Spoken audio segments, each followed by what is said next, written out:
Imagine if you could finally get rid of those stubborn love handles without resorting to extreme diets or spending hours at the gym. Sounds impossible? Believe it or not, it's not.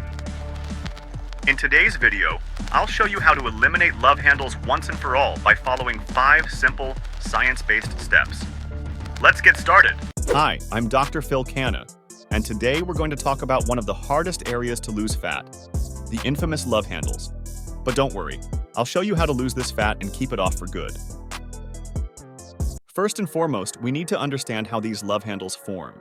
The harsh reality is that love handles develop due to overeating. It doesn't happen overnight, but over months or even years of consuming more calories than your body needs. And guess what? Our bodies prefer to store the excess calories as fat around the abdomen. This is especially true for men and women after menopause. To make matters worse, the first place your body stores fat is the last place it will lose fat. This is why belly fat, back fat, and love handles are so easy to gain and so hard to lose.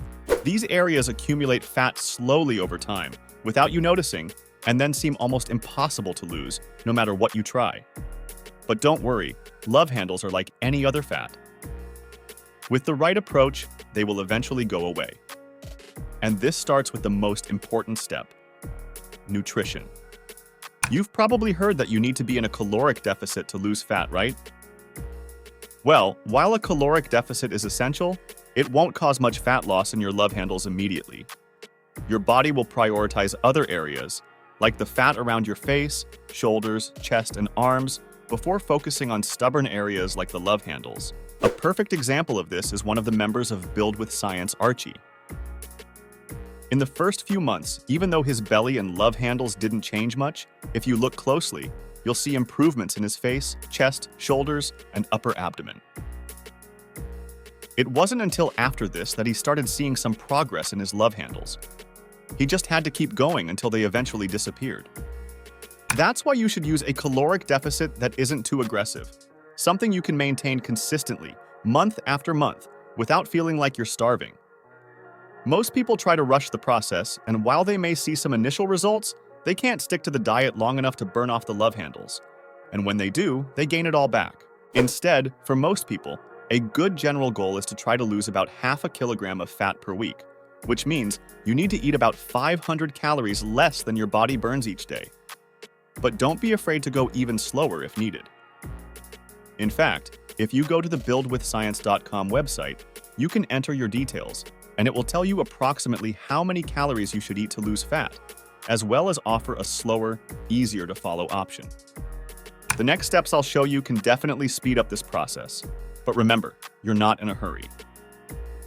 It took years for your love handles to accumulate, so don't expect to lose them overnight. Now let's talk about the exercises you should do.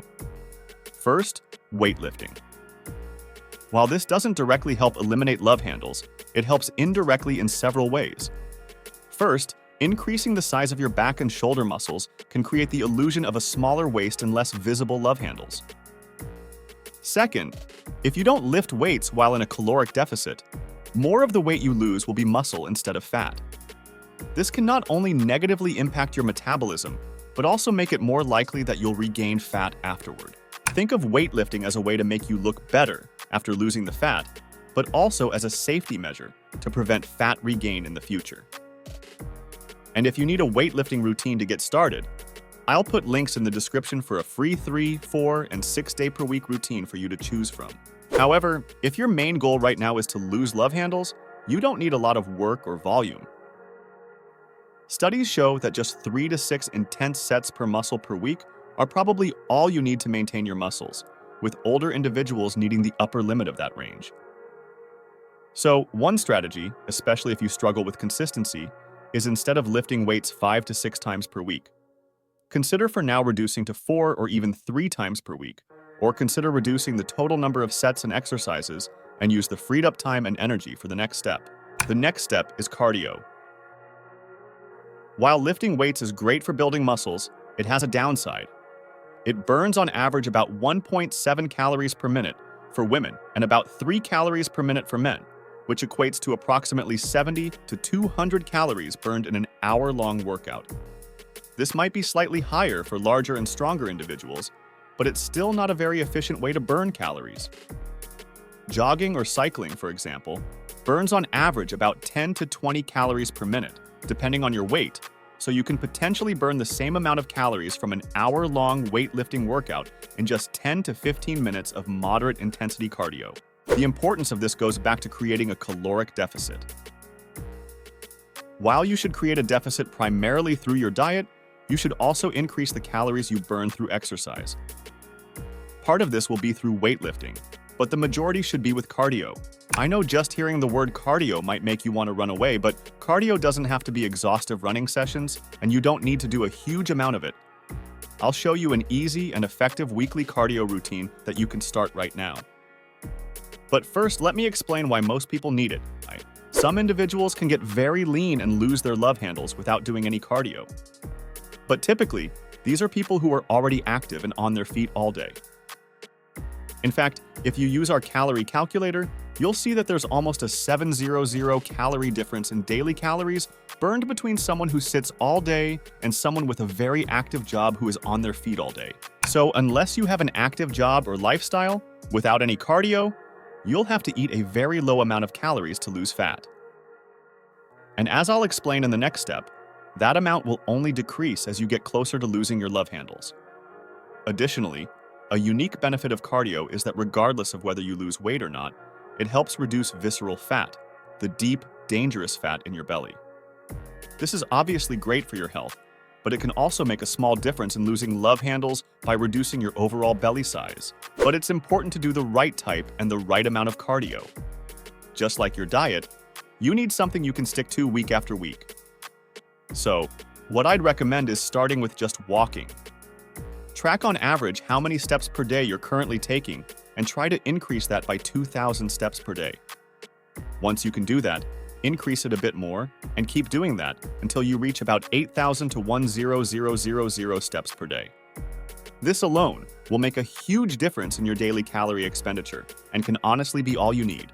Additionally, you can consider adding some low to moderate intensity cardio to your routine, but again, only what you enjoy and can follow consistently.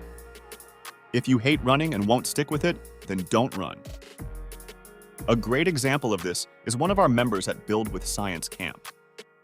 He always struggled with love handles, but finally started seeing some progress after simply adding 20 to 30 minutes of incline walking after each of his workouts, combined with longer walks with his dog. Try cycling, swimming, incline walking, playing spike ball, anything that gets you moving counts. Start with 15 to 20 minutes, 2 to 3 times a week, and from there, use the next step to determine if you need to increase this. The plan I've given you so far will work wonders if you stick to it, but it's likely that at some point you'll hit a plateau. As you lose weight, your body burns fewer calories. Part of this is because you're carrying less mass, but part of it is also because you subconsciously move less to preserve your fat stores. As a result, research shows that a 10% drop in body weight is typically accompanied by a 20 to 25% drop in 24-hour energy expenditure. While being consistent with your steps and activity can definitely help prevent this, it's still likely that you'll reach a point where what used to work doesn't work anymore.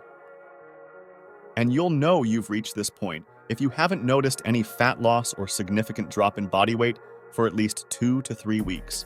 When this happens, it's important not to make drastic changes to your plan. Generally, there are 2 things you can do. The first option is to reduce your calorie intake. This is a good option if you're already quite active and feel that eating a bit less each day wouldn't be too difficult to maintain. And usually, a reduction of just 100 calories a day is all you need. The second option is to go the other way and increase your activity and the calories you burn each day. But again, just a small change is needed. This can be as simple as increasing your daily steps or adding another 20 to 30 minutes of low to moderate intensity cardio to your weekly routine. If you stay consistent with everything I've shown you so far, I guarantee you'll lose your love handles. But honestly, the final step is to consider if it's worth it or not. To completely lose love handles, you need to get very lean, a level of leanness that for most people, including myself, is very hard to maintain.